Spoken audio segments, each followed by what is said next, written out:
This is what the Katana Extreme HK36 TTC looks like in the hangar. The camera will now follow the assembly procedure. The step-by-step demonstration that you will see here is in fact a quick and simple process that takes only a matter of minutes.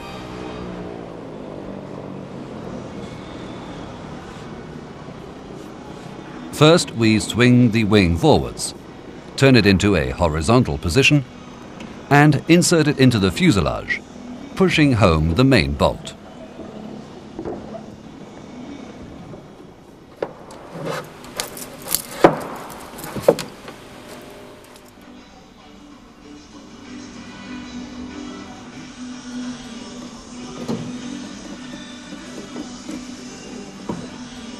The other wing is positioned in the same way.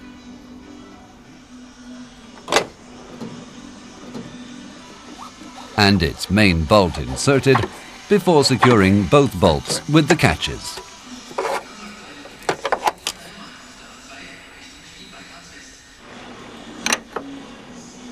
The B bolts are now tightened and the assembly opening on top is locked.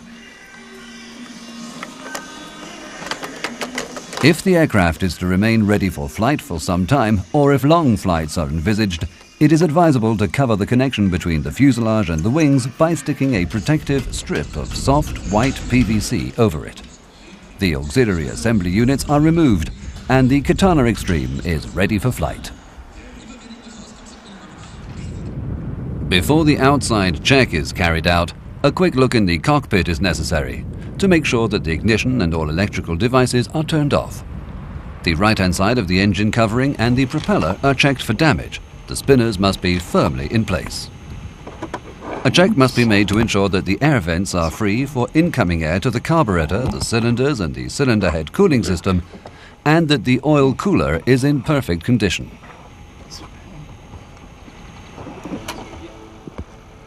Oil check, beware. If the first reading shows insufficient oil, the engine should be turned over by giving the propeller about 20 turns in a clockwise direction until a gurgling sound indicates that all the oil has been blown back out of the crankcase into the oil holder. If the oil level is above minimum at the first reading, measurement can be made easier by allowing the engine to run for 1 minute at about 1000 RPM. Not until it has been turned off can a second reading be taken. The range between minimum and maximum amounts to 3/4 of a litre of oil. The cooling substance in the expansion case can be checked at a glance. It should be half full. At least once a week, the distributor case in the middle above the engine should also be checked. During this operation, the engine cover must be removed. The engine must be cold, and the distributor case must always be full to the top.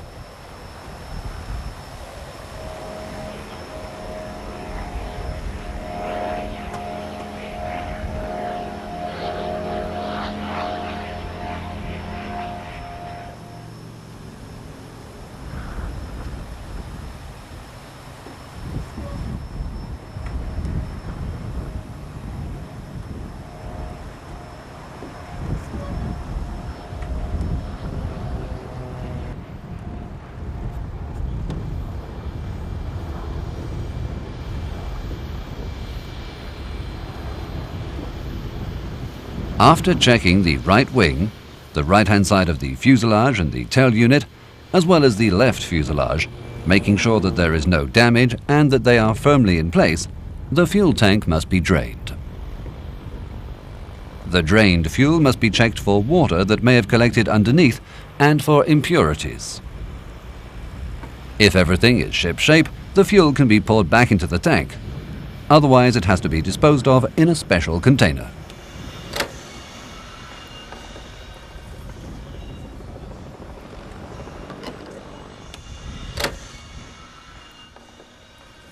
The right wing should be checked in the same way as the left.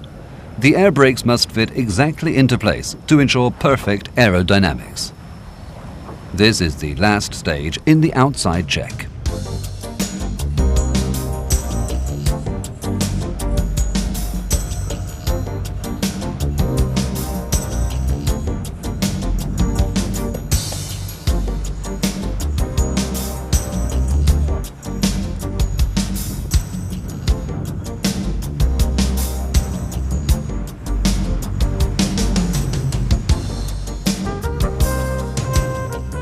When the logbook and documents have been checked, the ELT turned to auto, the loading plan checked and the luggage secured, there is nothing to stop the preparations for startup, except a final glance at the checklist.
The air brakes are activated on both sides simultaneously. Make certain that the movement of the air brakes is perfectly synchronized. For smooth startup, the checklist must be strictly observed. Unless there is some technical fault in the engine, there are never any problems in starting up. The automatic check on the wastegate cycle starts immediately after the dial has been turned to powered flight. It is shown here from the outside through the cooling vent.